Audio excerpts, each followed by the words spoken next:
স্বাগত আরো একবার দেখছেন বাংলাদেশ এখন। রেজান ভাই, খালেদা জিয়া গতকাল তার সমাবেশে বিএনপির আন্দোলনের দুর্বলতার কথা বলেছেন এবং বলেছেন যে ঢাকাকে এবার অন্তর্ভুক্ত করা হবে।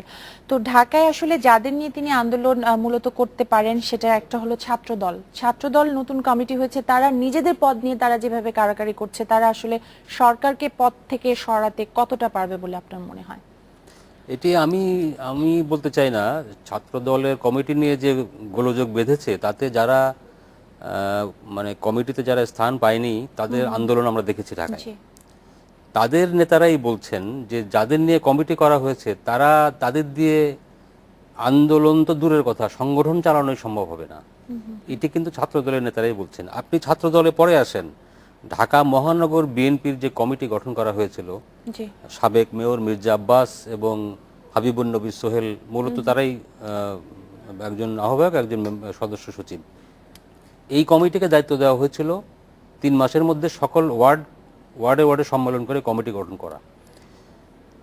সেটি তো সম্ভব হয়নি এবং প্রধান এই যে দুই নেতা মির্জা আব্বাস এবং হাবিবুন নবী খান সোহেল, তাদের দুজনের মধ্যে গোলযোগের খবর আমরা প্রায় প্রতিদিনই পাচ্ছি।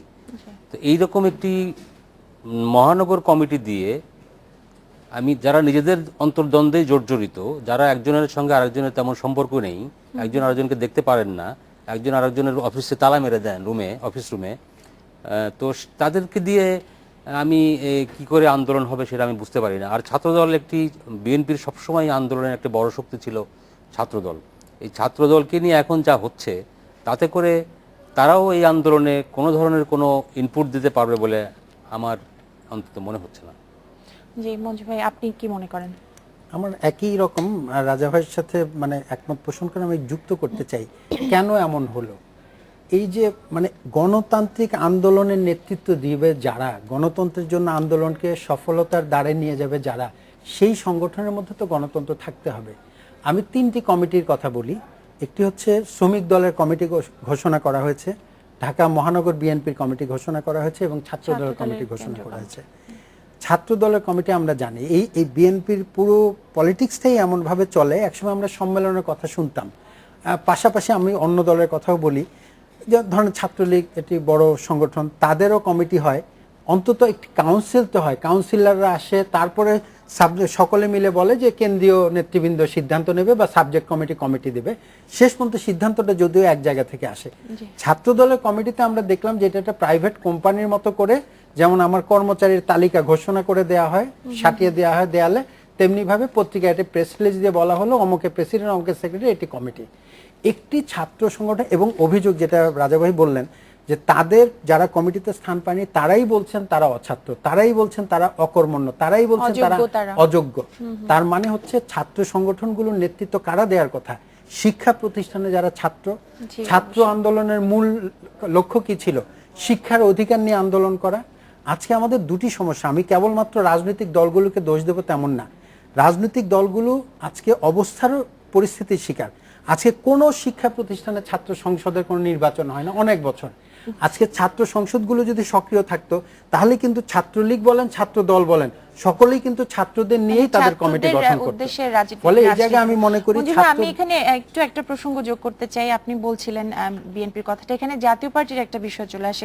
গতকাল এরশাদ সাহেব বলেছেন যে আগামী নির্বাচনে 151টি আসন পাওয়ার জন্য তিনি জাতীয় পার্টিকে তৈরি হতে বলেছেন এবং বলেছেন যে নির্বাচনের জন্য জাতীয় পার্টি মোটামুটি প্রস্তুত। উনি আগামী নির্বাচনের কথা কেন ভাবছেন, আর বিএনপির যে দুর্বলতার কথাগুলো আপনারা বলছেন সেই দুর্বলতাগুলো তাদেরকে আসলে কতটা সুযোগ করে দিয়েছে এরকম চিন্তা ভাবনার জন্য? সরল জবাব হচ্ছে তাদেরকে অনেক বেশি সুযোগ করে দিয়েছে।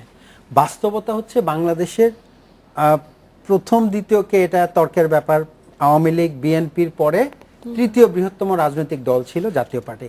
কিন্তু বিএনপির রাজনৈতিক সিদ্ধান্ত নিতে ভুল হবার কারণে তারা 5 জানুয়ারি নির্বাচন থেকে সরে দাঁড়িয়েছিল এবং আজকে আমরা বিএনপির অনেক নেতার সাথে কথা হয়, তারা অনেকেই মনে করেন সেই সিদ্ধান্তটা ভুল ছিল।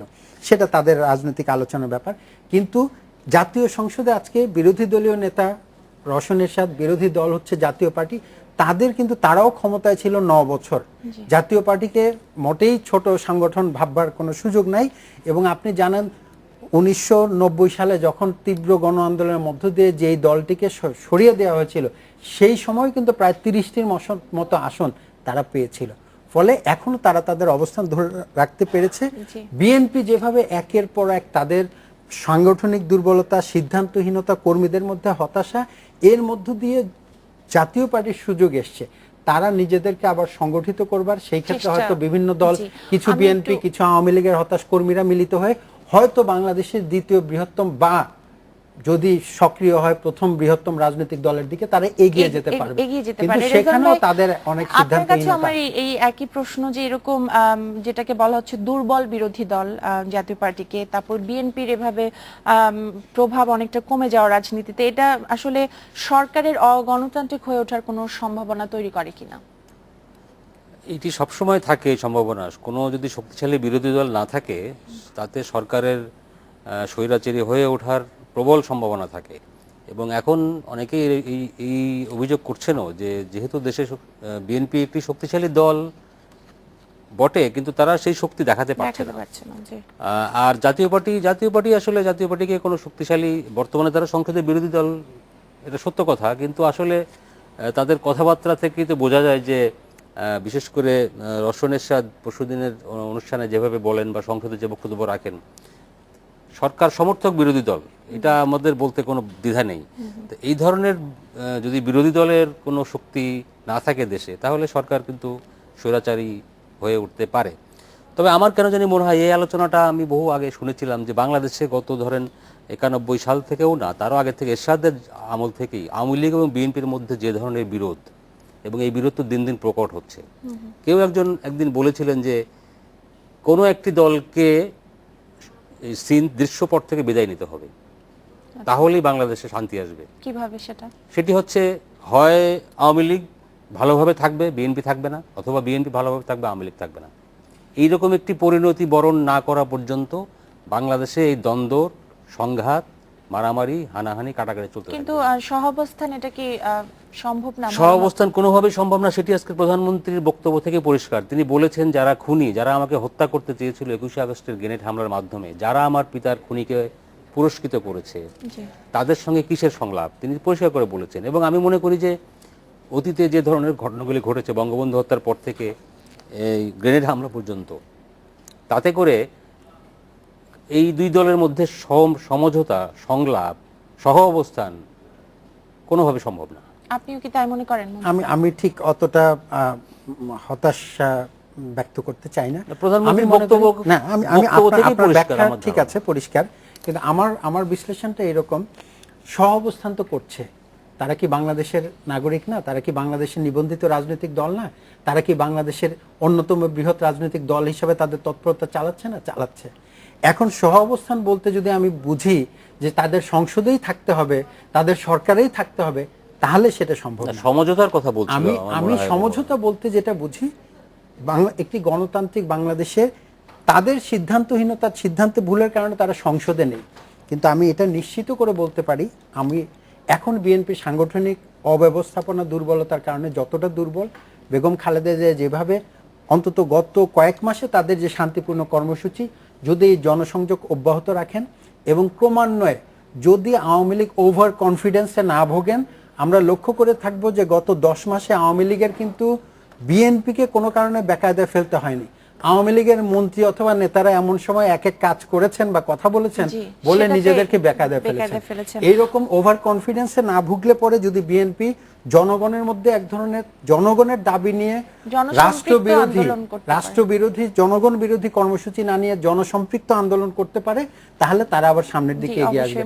সেই ক্ষেত্রে আমি মনে করি আগামী নির্বাচনের সময় সমঝোতার প্রশ্ন, তার আগে সমঝোতা হচ্ছে যে গণতান্ত্রিক বাংলাদেশে তারাও কিন্তু ছায়া সরকারের ভূমিকা পালন করতে পারে সংসদের বাইরে থেকে। অবশ্যই। আপনারা আরেকটা অন্য প্রসঙ্গে একটু দৃষ্টি আকর্ষণ করতে চাই। তবে একটু বলে রাখি, আগামী নির্বাচনেও কোনো সমঝোতা হবে না। বর্তমান সরকার, যেটুকু আমি বুঝতে পেরেছি, তাতে